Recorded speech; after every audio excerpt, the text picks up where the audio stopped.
I believe every person has a right to basic knowledge of how to optimize their mind, body, and spirit. Here, I bring to you influential individuals and ideas to help you live a more healthy, fulfilling life. I'm Julie Fouché, and I'd like to welcome you to Pursuing Health.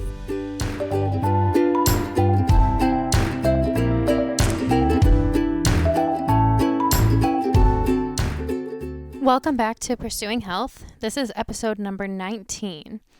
In this episode, I sit down with Michelle Mitchell.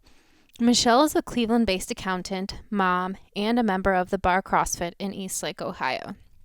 She has an incredible story to share about how exercise and CrossFit have changed her life after a struggle with fibromyalgia syndrome that spanned nearly 2 decades.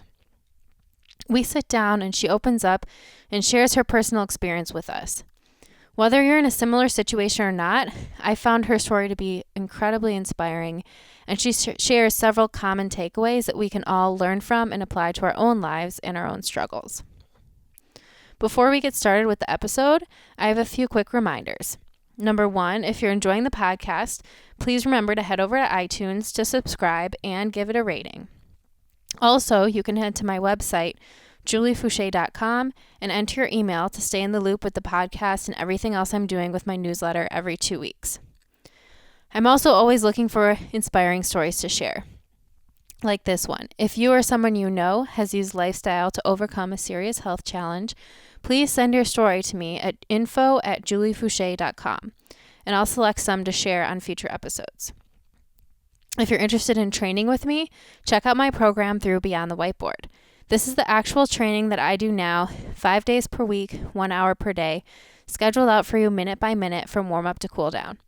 We're getting ready for the CrossFit Games Open in a few short weeks. For more info or to try out the program yourself, visit beyondthewhiteboard.com/juliefouché. So with that, let's get started here on Pursuing Health with episode number 19 on fibromyalgia syndrome and CrossFit with Michelle Mitchell.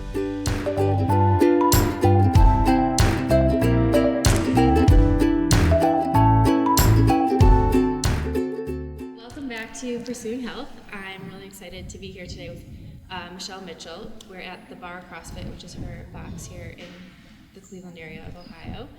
And she has a really incredible story to share about fibromyalgia and her experience with that condition, and as she has started CrossFit, what sort of an impact that has had on her. So I want to start from the beginning. Okay. You can tell us a little bit about what it was like growing up, what you did as far as activity, sports, things like that. At a very young age, I was a gymnast. I was always very, very athletic. Up until about high school, I was very active in sports, competitive gymnast for about 3 or 4 years. And I guess, should I talk about how this all came about? Because it happened when I was about 16. Then I focused more on music, and then I started to run. But at 16, and the doctors believed it started with a car accident that happened when I was driving. I was T-boned by a car, and I noticed a few months later, my appetite had gone downhill, and I was just feeling really tired, fatigued, just didn't have the energy that I used to have. And, my mom took me to a doctor, and they thought immediately it might be cancer, because they noticed I had some, lymph node nodules or whatever. This would be a scary thing to be facing. It was really scary. Yeah, I was terrified, especially when they found, masses on my lymph nodes. And it wasn't just in my neck, but there were also, like in the hip area, they had found some. So they did a biopsy on my neck, and it came back benign. So that was that. Well, I was still having symptoms. So they started running a battery of tests. They ran anything from Lyme disease to cat scratch fever to AIDS to everything. I had just infectious diseases. A doctor I saw, they just ran so many tests on me and came back with nothing. And they said, this just happens sometimes. People get lymph node nodules, and they're just, they just come up and whatever. They couldn't figure it out. At that time, my mom was dealing with bursitis, which they now have reclassed to fibromyalgia. Or no, fibrositis. I'm sorry, fibrositis. They used to call it. Now it's fibromyalgia. But nobody ever thought a 16-year-old would have fibromyalgia. It was classified more as a, middle-aged woman's disorder or disease. It's not really a disease, but a syndrome. Yeah, more common in, I guess, women like 20 to 50 years old or so. Right. So at that time, and this was in the 90s, they didn't think a young person would have that. So we went on, and I just kind of dealt with it. And then about 17... Sorry, what sort of symptoms were you having at that time? Besides just fatigue, or were you having other... It was more fatigue than anything else. I would get little nerve pains like in my head. And then as time went on, things got worse. When I was about 19 years old, I started getting migraine headaches on a regular basis. And then I noticed that the lymph nodes that they had found in my hip area got bigger, and they removed those and tested them. Again, it was negative. So I kind of gave up on wanting to know why, and I said, maybe I just need to kind of alter some things in my life. Tried to do that, and I would say it was in my 20s that I got sick of feeling that way. My late 20s, I started saying to myself, I can't live like this. I can't be tired all the time. And I started getting pain, especially in my neck and my shoulders, was the worst of the pain. I got it in my wrists. Going back to, I was a flutist, and about 19, 20 years old, I couldn't play my flute anymore because I couldn't hold it up anymore. And they just thought it was tendonitis. So they gave me a cortisone shot. Felt better, but it was still there. And so, fast forward a few years, I think I was like 23, 24, and I started seeing doctors again because I just wanted to find out what was wrong. And I had so many doctors say to me, it's nothing, you're fine, it's all in your head, look into depression. You might be depressed. Well, I was depressed because I was in pain all the time, Anyone would be. Yeah, so, it just, I started taking my health into my own hands. I started to become my own advocate. I did a lot of research, and I didn't take the answer that it was just in my head anymore. And I started to see doctors that would listen to me, and they ran tests, like, again, lupus, rheumatoid arthritis. I can't even begin to, I've had so many CAT scans and MRIs done. And finally, at the age of 30, I went to a rheumatologist because I had one rheumatologist say, you do have rheumatoid arthritis. I want to give you methotrexate. And I was like, I read what this was, and I'm like, this scares me. I need another opinion. So I went to Dr. Epstein. I can't remember what hospital he was at. I want to say Lutheran, but I can't remember exactly. And he was the one that said, he did the trigger point test on me. He reviewed all of my medical records, and he said, you don't have any deformation in your hands. I don't think it's rheumatoid arthritis, although you do have a slightly higher F factor. I don't think it's related to that. And he did the trigger point test on me and said, usually 11 out of 18 points is a positive diagnosis for fibromyalgia. He said, you were 18 of 18 in cited pain. He's like, and I didn't even put full pressure on you. If I would have, I probably would have had to peel you from the ceiling, because he just did a light pressure, and I was like, oh my God, this hurts, yeah. And for people who don't know, the trigger point test is one of the tests that has been used more, I think, in the past to diagnose fibromyalgia. Yeah. And so it's basically just testing common places where you would have pain in your soft tissue all over the body. Yeah. And clearly you tested positive for those. Spots I didn't even think I had pain, like by my knees, hurt, and it was just, I was shocked. So, he put me on, like a steroid, Celebrex, and then I was on Neurontin that I would take at night to kind of help it, because he didn't want to put me on Lyrica at that time. I can't remember the reason why for that. I tried it for a while, and I hated the way I felt on the Neurontin. And these medications are kind of the first line medications used for fibromyalgia, and often they're antidepressants that are used, or anticonvulsants, which is Neurontin, all just affecting the nervous system. Yes. And so I went back to him and I said, I really don't want to take medication. is there another way? Is there something else I can do? Is there something in my diet I can change? And he looked at me and he said, exercise. And I looked at him like he was crazy because I said, do you realize it hurts to get out of bed and you want me to exercise and like try to make myself hurt? And he said, well, the body was meant to move. And he said, so, you need to move your body in order to help. And he said, give it 12 weeks. Just give it 12 weeks. Come back. If you're still in pain or if you're still not getting better, then we can look at some other options. And I said, all right, I'll give it 12 weeks. The first 4 weeks were a nightmare. I was in horrible pain trying to work out. I couldn't even run around my block, which was barely a quarter of a mile, without horrible pain in my legs. And I knew a lot of it had to do with I was out of shape and I'd been sedentary for so long. But and what did you start with? Just walking? I started with jogging. A friend of mine, her name is Jackie. She was a runner. She was, studied exercise science, got her master's degree. She was a good friend of mine, lived about a mile or so away from me. And she would run to my house because she knew I would feel bad, and then I would go running with her. She knew it would make me, yeah, absolutely. So she would run to my house, and we would go on runs. And, there were times where I wanted to give up, and she would say, remember what the doctor said? Keep going. You can do this. You can do this. So I kept going. And after 4 weeks, I entered a 5K. And I ran it. And I did it in pretty good time for me. It was like 33 minutes, but that was like great for me. Run continuously. Yeah. After 4 weeks previously not being able to run around the block. Yeah. Cute.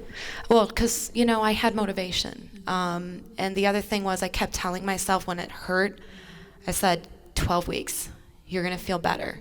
You're going to feel better. I just kept telling myself you're going to feel better. And I started to. After 4 weeks, it wasn't pain anymore. It was soreness, And then after 8 weeks, it got better. After 12 weeks, I ran a half marathon. Yeah. That's impressive for anyone to run a half marathon. I won't do that again. I won't be doing that again. But just to prove to yourself that you could do it. And yeah, setting a goal, I think, was what kept me going. Saying, okay, I've done this, now I'm going to do this, now I'm going to do this. And that's where I got into CrossFit, was shortly after that. My friend had said, I found this great workout program. It's CrossFit.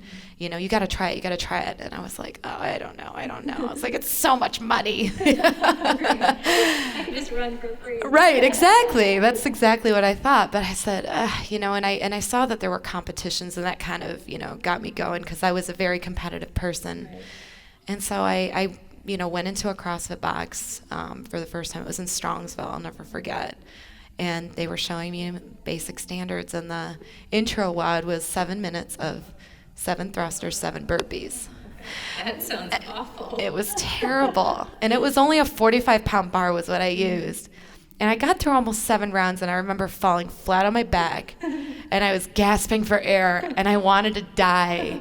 And the guy, Nick, comes over, and he goes, hey, so what'd you think? And I go, where do I sign up? Isn't that awesome? That's sort of the reaction. You get a dose of it, and you either love it or you're never coming back again. Right, exactly. And what happened was after 6 months of CrossFit, I would always have pain in my shoulders and my neck. And I just kind of resigned to the fact that it was never going to go away. And it started to go away. Wow. And 3 years later now I've been doing this, and I have no pain in my shoulders, my neck. I have more energy than I've ever had in my life. I'm the healthiest I've ever been. I don't even think about flare-ups because I don't get them anymore. I think the last flare-up I had was 2 years ago, where I've had to actually take like a steroid for it.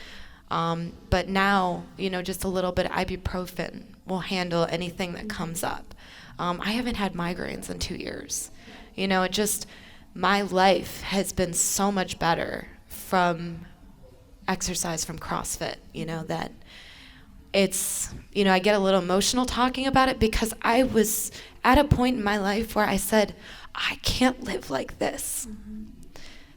And, you get to a dark place where you think, I don't know if I can go on living like this. That's how bad I was. And I talk to friends of mine now that have fibromyalgia, and they see me how I am now. Mm-hmm. And I want to just say, I was where you're at. I was at that point where I was taking the medication and praying that would help, because I was in so much pain. I was so weak. I never thought in a million years I could do the stuff that I do today, ever. And I just want to tell them, I had to start somewhere. You have to start somewhere. I never thought I could do a pull-up. Are you kidding me? Never. I couldn't even do them when I was a kid, Right. And now I can do 5 strict pull-ups, unbroken. It's like, what? Things that I never thought, climbing a rope. I never thought I'd climb a rope in my life, and I can do them now. So that's, for me, it's given me my life. It's given me such positivity in my life. I look at my life and I'm happy, I can see it coming. You seem like such a happy person. I am, and a lot of it is because I have my health. So, sorry. No, thank you so much for sharing that. I think I see so many people have a similar experience where CrossFit gives them, they're able to do things that they could never imagine doing before, but to come from such a dark place before that, I think makes it even more powerful. To be able to use CrossFit as a way to come out of, some time where your body just really wasn't functioning properly, or where you felt like it was sort of betraying you. Yeah. I think you can see that it's even more powerful in that situation. So thank you so much for sharing. Sure. I think a lot of people will be able to relate. Maybe you'll inspire them to just start just walking around the block and running around the block. I hope so. One step at a time. Because I believe the fewer medications you can take, the better off you are. And So- are you taking any medications now? No. None. That's So, yeah, it is. And I can see too, just hearing your story, I'm interested in what you think some of the reasons are that you think you were so successful in this process. Because some people would easily get discouraged, I think. Yep. Especially at the beginning when it's so Yep. hard and you can't even get out of bed in the morning. But it sounds like having some accountability from your friend, it sounds like you had a really positive outlook and you had that belief that it was going to get better if you did do the exercise. Yes, yeah. What else do you think contributed? It was honestly having the support of my friend. My biggest advice is to find somebody who will support you. And I've told my friends, if you need me to be that support system, I will. And I'll talk you through it because I've been there and I feel what you're going through, But had she not been there for me, pushing me to be better, I might have given up. I don't know. The other big motivating factor was my daughter. I wanted to be that mom that would be active with her, that would take her rock climbing, that would take her places, and I can do that now. Me 7-8 years ago, I wouldn't have been able to do that. So she was the other motivating factor for me. And how old is she now? She's 10. 10. Yeah. And I just met her and she did a workout with you this morning, so it sounds like she's really enjoying it too. Sometimes not so much, but But she's active and yeah. moving her body. So Oh, yeah. Wonderful. Has your nutrition pattern changed at all over this process? Yes. And what sort of impact do you think that had, if any? Oh, I definitely think the nutrition has made an impact. I used to go out to eat all the time. I used to, get McDonald's or Swenson's, which is still one of my favorite burger joints, but they're far away from me now, so it's okay. Yeah. But I used to do that all the time. And since, going through all of this over the past 7 years, my diet has definitely changed. I go for more organic food because a whole different subject. GMO scared the crap out of me. But we definitely eat more lean meats. I eat more chicken than I ever did before. I eat fish, and I try to eat as many like green veggies, kale, Swiss chard is another favorite of mine, that kind of thing. And I try and stay away from, the white carbs. I stay away from, like white bread and stuff like that, just because I notice when I have too much gluten, it makes me feel bogged down, and I don't like the way I feel when I eat that. So, and plus my daughter has a very restrictive diet. She can't have gluten or fructose or dairy. Okay. So when she's with us, we can't eat that way anyway. So it makes it easier for everyone to follow that. But I definitely have a lot more energy by eating better foods, by fueling my body. And that's another, I don't know if you started doing that on your own or if that was something that you came into because of CrossFit or people that you met at the gym. Oh, I definitely, CrossFit has made an impact because, you know, you hear about the paleo diet all the time. And I follow it to a degree. I don't follow it strict, but I definitely follow it to a degree. And I focus on eating more lean proteins and veggies. Great. So, So again, I think it just highlights the impact of community and how this sort of a lifestyle is contagious. And yep. when you're surrounded by, I walked in here this morning, there was tons of people in here after the class, and you can just see that there's a great community and people who support each other. So yep. That's awesome.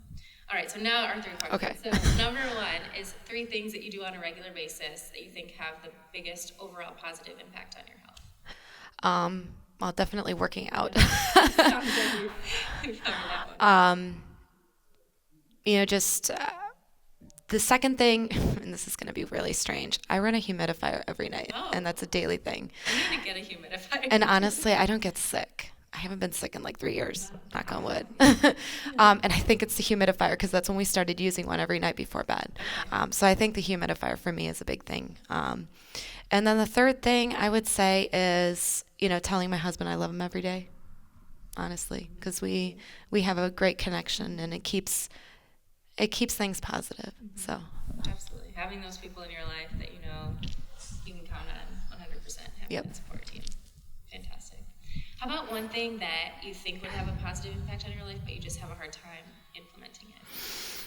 The nutrition is always a struggle. I mean, I'm far better than I was 7 years ago, but there's still far more room for improvement. I mean, you know, if I go to a restaurant and they put bread in front of me, I'm going to eat it. Oh, yeah. I'm the same way. It's there. It's not true. Yeah. And, you know, pasta is a big weakness of mine, you know, and I don't know if I'll ever give that up. Oh, the other thing is wine. Yeah.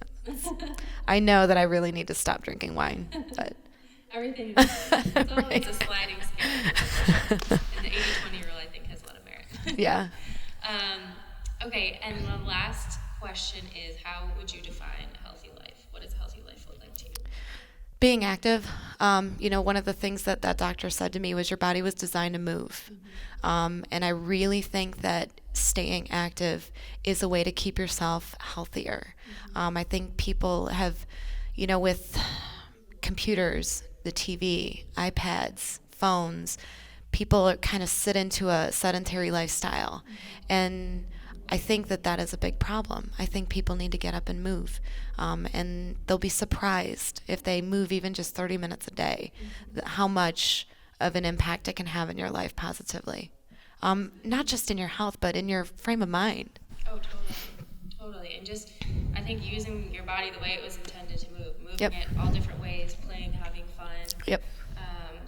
Absolutely, I agree. I think it can have a huge mental, emotional impact just as much as physical. Yep. And I like what you said too